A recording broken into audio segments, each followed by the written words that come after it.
The Guinness World Record to circumnavigate the world by scheduled flight is currently 45 hours and 54 minutes, achieved by Australian Michael Robinson just last month. That's a lot faster than the fictional character Phileas Fogg, who took 80 days in 1872. Jules Verne's novel was written a quarter of a century before the Wright brothers took their first flight. I'm not proposing to compete with the world record, but like Phileas Fogg, I am intrigued by an around-the-world trip. So this August, I'm putting 3 weeks towards a trip around the world. I want to check out as many different airlines as possible, whilst also having a relaxing experience with enough time to explore each location. In this video, I'll explain the planning process for that trip. If that interests you, then stick around. And please do subscribe to my channel to see the results of the trip and other flight reviews. To make an around-the-world itinerary feasible, I've started on the basis that I'll need to stick with one airline alliance.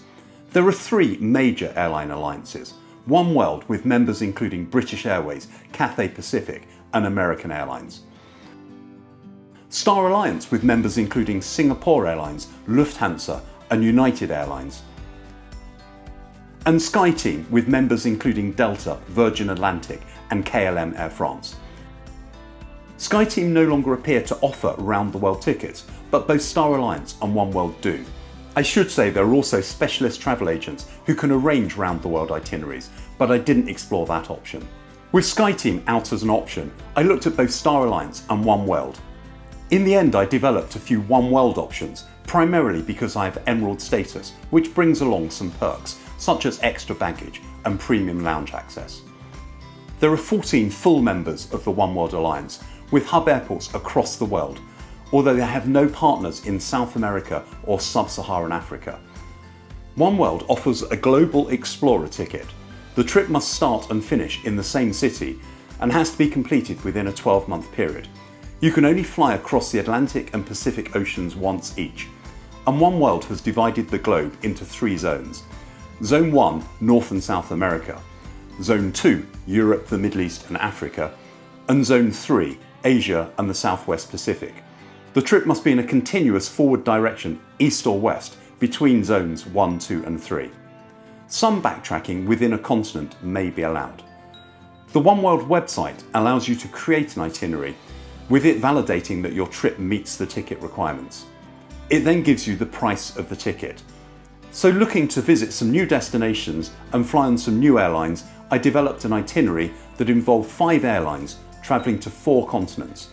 And what was surprising was how reasonably priced a business class ticket was. I'll reveal that price a little later on in the video. My schedule starts in London with a Sri Lankan Airlines long-haul flight to Colombo, a new destination for me. I'll fly in one of the airline's Airbus A330-300 aircraft. A few days later, a Sri Lankan short-haul flight will take me to Kuala Lumpur, again a new destination. I'll fly in one of the airline's new Airbus A321neo aircraft with a small business class cabin in a 2-2 layout with a proper business class seat, no blocked middle seat like European business.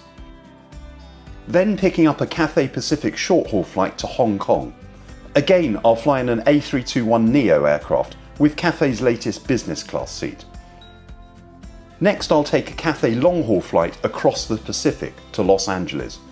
That involves the quite weird phenomenon of arriving in LA before leaving Hong Kong, because I'll be crossing the international dateline and going back a day. Spoiler alert if you haven't already read Around the World in 80 Days, crossing the dateline is a key plotline. That flight will be on a Boeing 777-300ER aircraft, hopefully fitted with Cathay's latest long-haul business class suite. From LA, I'll be taking an American Airlines domestic first class flight to Miami. I'll be flying on an Airbus A321neo. In Miami, I'll connect to an international business class flight to Rio de Janeiro. Not just a new destination for me, but a new continent. That flight will be on a Boeing 777-200 aircraft. A few days later, I'll fly Iberia to Madrid. I'll fly on an Iberia A330-300 aircraft, where some of the seats look pretty exposed to the aisle.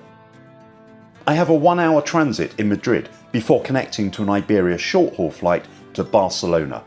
That flight will be on an Airbus A321 with the traditional European business class with a blocked middle seat.